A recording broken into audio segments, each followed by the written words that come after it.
Hello, welcome back to Style Masterclass Podcast. This is a listener question and answer episode. I asked on Instagram for you all to send me the questions that you have. What is your biggest style struggle? And you responded in mass. So it actually might take 2 or 3 listener Q&A episodes to get through all the questions, but I'm going to sort of push together the ones that were the most common. Starting with, how do I get out of a style rut? First of all, I would love to know what you mean by a rut, because the definition of that is very different for a lot of women. I have some women who define a style rut as they're just not feeling good. So therefore, they're not showering, they're not getting dressed at all. They're in their jammies. What they go to bed in is what they wake up in, what they wear all day, and then they repeat it kind of like Groundhog's Day. So if you're in that kind of a rut, I want you to listen to the episode called the One Boob at a Time Protocol. And really, the essence of that episode is the idea that one step at a time. If you are really struggling with getting ready at all, even showering, and you're in that depressive state where hygiene and beauty and style seem so far removed from you, the idea is you put on your bra one boob at a time, your pants one leg at a time. You convince yourself in tiny, deliberate steps over time to get up and at least get showered and at least put on some fresh jammies. And when you build up enough rapport with yourself that you can, in fact, do that, that nothing terrible will befall you if you follow through with that, then you can continue to up level from there. Now, if style rut means to you that you're sort of wearing the same outfit uniform over and over again, and you're just not feeling it anymore, there's some easy ways to disrupt that kind of a style rut. One, you can just swap out one of the items that you normally wear that you wear on repeat. So if you're wearing the same pair of jeans over and over again with the same top or the same kind of top with the same shoes, the same bag, all we have to do is change up one of those elements to sort of shake up that rut. We can swap out your handbag for the coveted one in the back of your closet that you think is too good for every day. Bust that sucker out. The good shoes that you only reserve for special occasions, bust those suckers out. Maybe it's time to not wear the same jeans over and over again or the same yoga pants. All we have to do is swap out the bottom. Maybe we keep the bottom because we love it, and maybe it's the only pair of bottoms that fit us right now, so we just wear it with a different top. All you have to do if you're in like a uniform style rut is to shake up that uniform a little bit, swap out one item. Number 2, if you're also in the rut where you're wearing the same things over and over and over and over and over again, maybe it's time to revisit whether or not the garments in your wardrobe fit your current lifestyle. If you had a closet, let's say, of 100 items and you only wear about 20 of them, likely it's because the 80% was wishful thinking, doesn't fit you anymore, or was part of a lifestyle that you no longer lead. You're no longer going to a corporate office.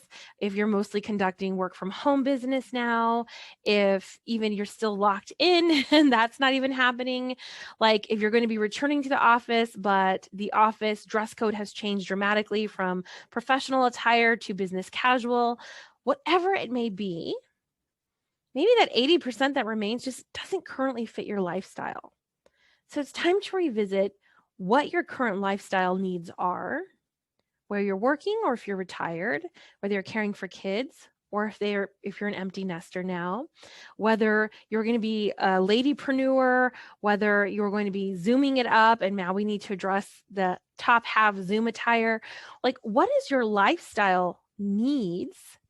And then what outfits do you need to show up to the different parts and the different roles that you happen to play? It might be time to revisit that if you haven't revisited it in a long, long time.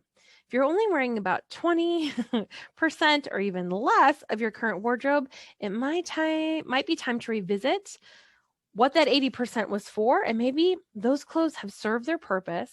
We can retire them and bring in clothes that actually currently serve our lifestyle. So I hope that will help kind of shake up your style rut depending on what you meant by that and where you're coming from.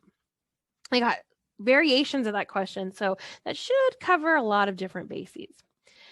Now, the second question that I got, or kind of questions that I got, had a lot to do with quote unquote age-appropriate attire.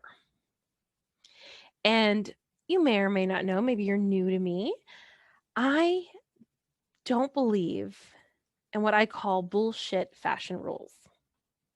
Now, some of the bullshit fashion rules have to do with categorizing women and comparing their bodies to fruit or elementary school shapes, which I think is barf. And if you want to learn more about my real disgust for that kind of whole methodology, you can go to judithgaton.com/style course and take my No BS Fashion Rules course to learn more about what I mean by that. There are plenty of amazing stylists who have crazy, amazing talent who use that categorization scheme and that paradigm. I don't. In fact, I believe that style is a reflection of your thoughts and your feelings about yourself, which means style, which is so incredibly personal, is independent of your age, your size, your weight, your shape, the color of your skin, the texture of your hair, how wrinkle-free or not your skin happens to be. Style is so incredibly personal. So your age doesn't matter. Now, I know a lot of you are going to be like, well, easy for you to say, you're 30-something. Easy for you to say, you don't have white hair. Easy for you to say, you don't have my wrinkles. You don't have this. You don't have that. But I have my own ish. Every woman does. Independent of age, ask any woman and she can tell you all the things that she struggles with in terms of her body. Even women who are totally into body neutrality and help support other women on their journey with their body image. You're a human. But I really want you to question, what do you mean? What do you think it means to be age appropriate? Is it something you even want to strive to be? Does age appropriate mean you have to have your hair at a certain length, your arms have to be covered, that you have to wear, a certain type of control panty wherever you go because you can't show a little bit of pooch that happened after menopause? Like, what does it mean to be age appropriate? And is that something you actually want to strive for as your style statement? Because the beautiful thing is you get to decide what your style is, just like everybody else. When people set fashion trends, they're just making it up. They're looking at, forecasting and maybe what people are kind of look like they're into, or what shows are on TV, what celebrities are doing what. But guess what? They're making it up. If they have that ability, so do you, my friend. So I really, all of you, anyone who says, what would be the style appropriate for someone who's age 51, 57, 65, 77? I got all kinds of age ranges from you all, which, by the way, I totally love that we have such a variety of ages and generations here, because that just speaks so much to my heart and all of the women that I want to reach. I want you to know I love you all. But what is that? What is this strive to be age appropriate? Now, a lot of us were handed this idea from our mothers and our grandmas, but your grandma's 57 is going to be nothing like your 57. Your great grandma's 47 is going to be nothing like your 47. There's been tremendous advancements in technology and beauty procedures and beauty regimens and skincare. Like, we know so much more than we did back in the day. We're living longer than we did back in the day. So if your idea of what is age appropriate style was handed to you from a generation, 2 generations before you, again, is that something you actually want to strive for? Or is it something you think you should strive for? Otherwise, you might be seen as someone who's dressing too, quote unquote, too young.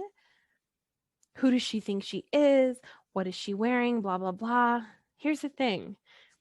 Most of the time, those like external voices that we think are going to occur are really just internalized voices that never happen externally. And the beauty is, you don't have to agree with it. You get to question all of it. You get to rewrite all of it. You get to decide what is stylish for you at this stage and season of your life, independent of your age. I want you to think in terms of lifestyle. Here are the roles that I now play. Here are the things that I do, that I enjoy, that I love. What garments are going to support the lifestyle I'm creating for myself? Notice age didn't factor in there at all. So for all of you who asked me, what's age appropriate for fill in the blank age, I want you to know that's a terrible question. The question instead that I want you to ask yourself is, what is the lifestyle I'm creating that I want to lead, and what clothing will support that? Ask that question. And if you need some other questions to potentially ask yourself, you can check out my episode called the Fab 5 Questions. And these are questions to help get your style mojo going that have nothing to do with your age, your size, your weight, your shape, your skin color, hair texture, etc. I think I'm going to call it here because I think I've given you all plenty to chew on for this episode of the listener Q&A. Stay tuned because I will be doing more of these series. Feel free to shoot me a message with your own question that you would like answered live or on the podcast. I want to let you know that if you are interested in learning more about what I do and my philosophy on style, you can go to judithgaton.com/style course. For now, Miss J out.